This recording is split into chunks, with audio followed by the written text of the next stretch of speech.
Welcome to the Content Amplified podcast, brought to you by Masset. Our goal is to help you get more from your marketing content. Each episode is a 10 to 15 minute interview with industry experts that share amazing insights to help you squeeze as much juice from your content as you possibly can. Here's today's interview. Welcome back to another episode of Content Amplified. Today I'm joined by Tina. Tina, welcome to the show. Thank you so much for having me. Well, I'm excited to have this conversation. I'm excited to have you here. Tina, though, but before we dive into the subject, maybe just share a little bit about who you are, what you love about content, how you got into the space, and kind of let us get to know you a little bit. Yeah, I would love to. So I am the founder and CEO of Content Curve, which is an agency that specializes in long-form content and storytelling for SaaS companies, e-commerce companies, and agencies in the space. So I've been doing it for many, many years, but as of January, just went into it full time and have been loving it so far, working with some great clients. But the majority of my career has been in the e-commerce tech space. I kind of accidentally fell into this space back in 2019.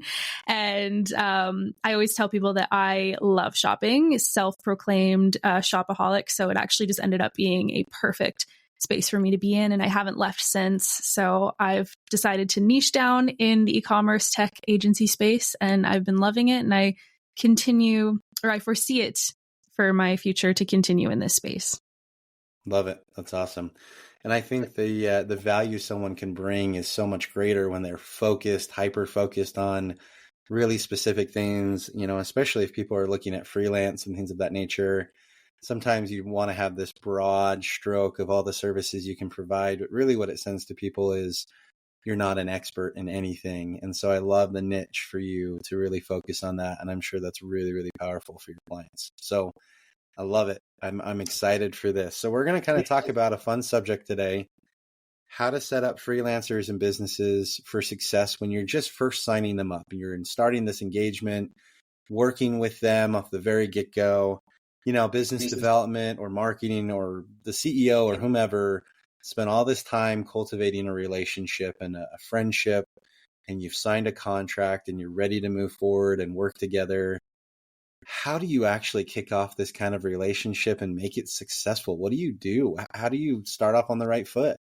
Yeah, it's a great question because I'm sure everyone feels this, but it's really hard to assess before you work with someone whether it's going to be a good relationship or not. Like, you can try all the tricks in the book with interviews to, pick out red flags and stuff like that. But it's really, really hard to know if you're actually going to work well with someone until you just try.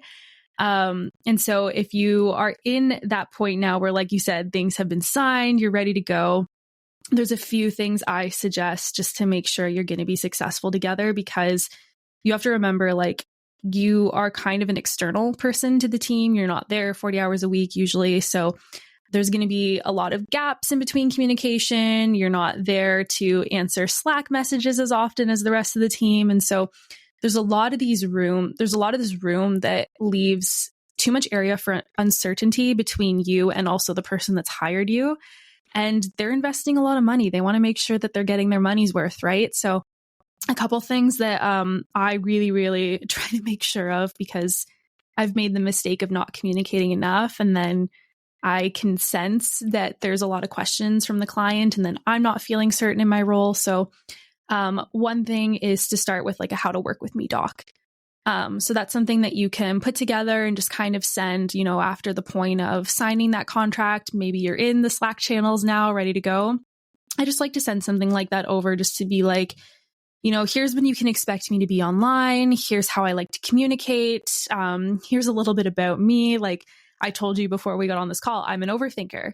I like to be honest with my clients about that so that they know, sometimes my mind's going to spin out of control a little bit with certain topics, and you kind of just got to let me go with it and bring me back down to earth when I'm needed, when you need me to. But then they just have that information up front. So, and then same thing, you can expect me to be online Mondays from 12 to 5 p.m. EST, and then all day Wednesday. it's very clear that's going to be when I'm responding to messages, answering emails, all of that sort of stuff. So there's no questions on, hey, is she actually doing her hours that we hired her for? So that would be number one. The other thing that I like to do is I always say, like, just over communicate everything. Even if you feel like you're being that annoying person in Slack that's sending too many messages, too many updates, like, I promise you're not. People will ignore it if they don't want to see it, but the people that care are going to read that. So every single Monday with my clients, I send an update. I'm like, hey, like, here's the things that we worked on last week. Here's what I'm working on this week and when you can expect me to have them done. Here's a quick update, if I'm doing strategy work. Here's a quick update on the numbers from last week and like a little bit of context about what I'm seeing and what I'm planning to do based on what I'm seeing. So it's just every Monday they're getting that very clear update on, okay, she's on top of it. We can trust her. She's rolling with it. So that is another thing, is just like, don't be afraid to over communicate. Tell people how they can expect to work with you, and also set up expectations properly from the beginning too. So that's something that is also very important, is when you first get hired and brought onto a team, sometimes your expectations might not be aligned with their expectations. Maybe they were expecting you to communicate a different way. Maybe they were expecting that you're going to get on more calls than you initially thought. Maybe they expected the scope of work to be a little bit different than you thought. These things happen. And like I said, you can try all the tricks in the book to make sure that they aren't happening. But at the end of the day, like, people make mistakes. I've dealt with scope creep a lot. It just happens, unfortunately. Just like, make your expectations very clear up front too. So I kind of like to just get on a call with someone if I'm feeling like the expectations are misaligning. Sometimes you got to get things out of the Slack messages and just get on a call face to face and talk through it. And I've done that with some folks where I felt like the expectations were maybe getting misaligned. I thought that they were going to give me more time to get things done. They felt like I was going to be moving a little bit faster, for example, something like that. It's like, let's just get on a call and talk through this and make sure we're both aligned here. And I've done that before, and we end up both getting off the call feeling super great.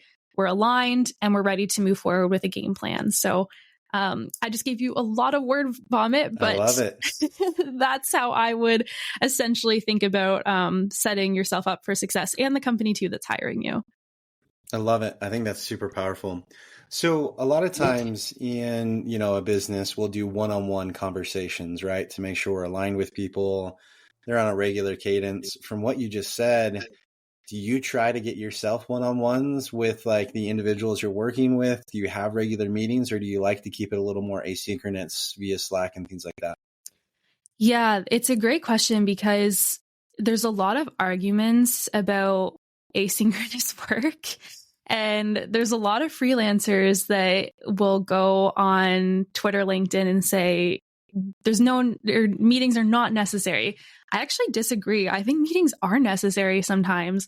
And I will tell you, one of my clients is like the most asynchronous person I have ever met. He is like, we don't need to get on a call. And I love that, but we still have weekly meetings. So that says something, that like, he is like the king of asynchronous work, but like, he still wants to make sure we're syncing up once a week on a call. So, and that's just an opportunity for me to say, like, these are some pain points I'm finding in my day-to-day. Here's some things I'm blocked on right now that only you can unblock me with. Like, we need to have that moment. And also like the expectation conversation we've had to have before too, because as a freelancer, sometimes it can be confusing about like who you're reporting to. And so I had to get on a call during one of our one-on-ones and just say, like, are you the person I'm reporting to? Like, I want to make sure like that's clear. Like, who should I be looping into about these sort of projects? Like, what's the best process here moving forward? And we were able to sort it out, within that 30-minute meeting time slot. So yeah, I'm actually a firm believer that I think meetings are really, really important. Especially because you don't have the incidental run-ins and other things like that you would have in-house and things of that nature. So I love the scheduled time to meet and get to know people. So one of my next questions for you is the kind of the expectation side of things that you talked about.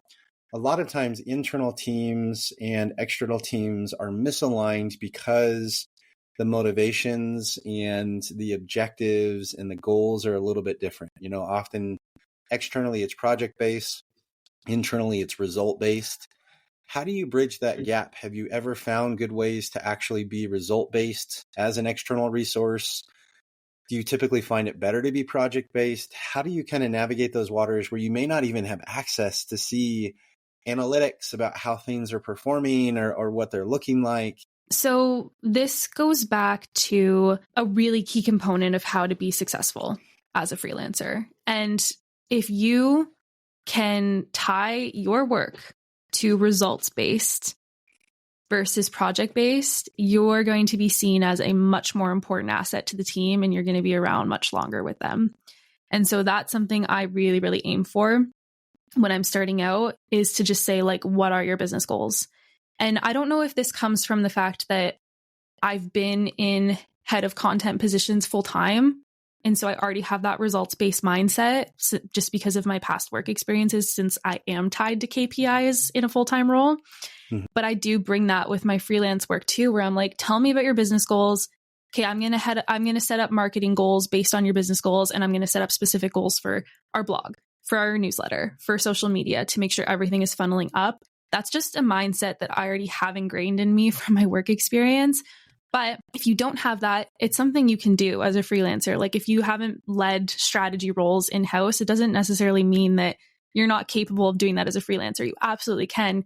Just need to learn the know-how and what skills to prioritize. But I've definitely had like some pushback from clients before, where maybe they weren't like expecting me to do that. And it's kind of like, no, like, we just want you to focus on these. And I'm like, that's great. I will focus on these, but we're going to have KPIs tied to it. And this is why. And then once I set up the KPIs and I set up the marketing dashboard and I show them how I'm tracking things, they're like, whoa, like, this is amazing. Like, it all makes so much sense, right? So even if you get pushback on that, because maybe you're seen as like an external person or just a freelancer, just push back yourself and say, it's really important that we have these things set out so that we know what we're working towards, and that we know that the projects we're working on are actually contributing to the success of the business.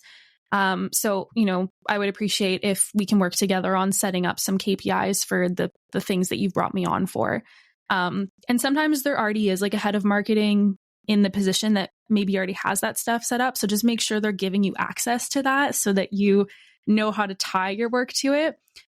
In my case, a lot, because I'm working with small companies, I'm being brought in as the fractional head of marketing. So that's why it's very important that I set these things up so that the expectations are very clear from the beginning, and that they know that they can trust me, because I'm not just throwing things at a wall to say, okay, let's see what sticks. It's like, no, I understand these metrics, and I really, really want to make sure that we're prioritizing the things that are going to make us the most money. So yeah, that would be my answer, is just really, really try to get yourself in that strategic, analytical mindset, and, push with what you can to make sure the team understands that you need that in order to be successful. And having been on the opposite side, I've been on the business that's worked with so many freelancers in the past. Going into that relationship, there's two kind of freelancers a business I think will typically engage with. Number one is project-based. I need a new website, I need new content, I have a specific article. They'll reach out and they'll work with someone on a very limited basis. It's a one-off. You're going to make maybe a couple $100, maybe $1,000, depending on the scope of the project, but then it'll end. And then you have to spend that time as a freelancer finding a new client and working with someone new. But what I think I really am understanding, and what I've seen from what you just said, if you can tie yourself to KPIs that matter to the business, quantifiable numbers and metrics, now your relationship is long-term.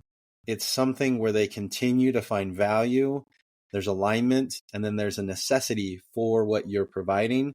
And you can share insights to say, I think we could do X, Y, and Z to accomplish your goals, instead of just being an order taker for the business. So I think that there's something really powerful there.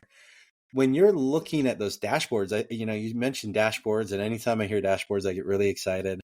What are some of the things you're putting on those? Like, give us a couple of ideas. If I'm a freelancer working with a business, or I'm a business that wants to work with a freelancer or fractional CMO like you, what numbers tend to matter? Like, what are you putting on those dashboards that's really helping people? It's a great question because metrics are so hard and every company is very different with what they want to track. Like I have a client, for example, that's like, we just want you focused on the top of funnel. We don't want you to focus on churn or anything like that. Whereas I have another client where I'm focused on the whole journey. So it just depends on what the goals are first. And then I kind of build it out based on that, or something's already put in place and I'm just kind of giving advice on how to make it better. But yeah, it could be anything from, like watching our newsletter list grow or, content assisted leads. But I would say like every list is looking at leads and converted customers because that's the ultimate goal for everyone is to make money, right? So I'm just basically looking at like, okay, where are our most qualified marketing leads coming from? Which channels? Which channels? Then do we need to prioritize? How can we grow those specific channels? So for example, like the reason why I said newsletter list is because one of my clients has a really great newsletter list. It's probably like their most successful channel. So we know, okay, we need to grow our subscriber base. So that's a KPI that I'm tracking is how we're growing our subscribers week over week. And then, how are people then funneling from the email list into becoming qualified leads to actually installing the product to upgrading to being on a higher tiered plan that makes us more money, like stuff like that. I kind of try to look at like, what are all the different touch points we have with every single prospect and which ones are converting the most so that we just know where to double down. And then why I like to look at week over week and then month over month and then quarter over quarter is just because I like to pick out different patterns too, where it's like, hey, like, did we have a really good social post last week that went viral? And then suddenly we had like a huge influx of customers installing the product based on that. And it's like, okay, clearly our social media channel is something that maybe we should put more effort into because when we have really strong posts like that, we're getting more customers. So it's like the correlation is very clear that way. So yeah, I think like there's a lot of different things to track, but at the end of the day, you always want to tie back your work to how the company is making more money. I love it. 100%. I think that's great advice to end on. If you can prove that you're generating revenue for the business, you will always have a place in their hearts and a place in their budget. And that is kind of where you want to be, which is awesome. Well, Tina, I've learned a ton. I think this is super important. There's so much value here.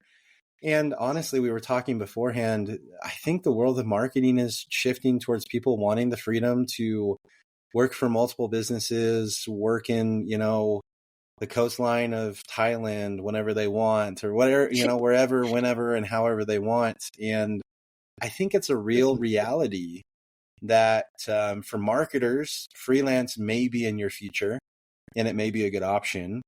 And second of all, if you're a business, you may have a smaller team, but utilize the talents of people externally a lot more often.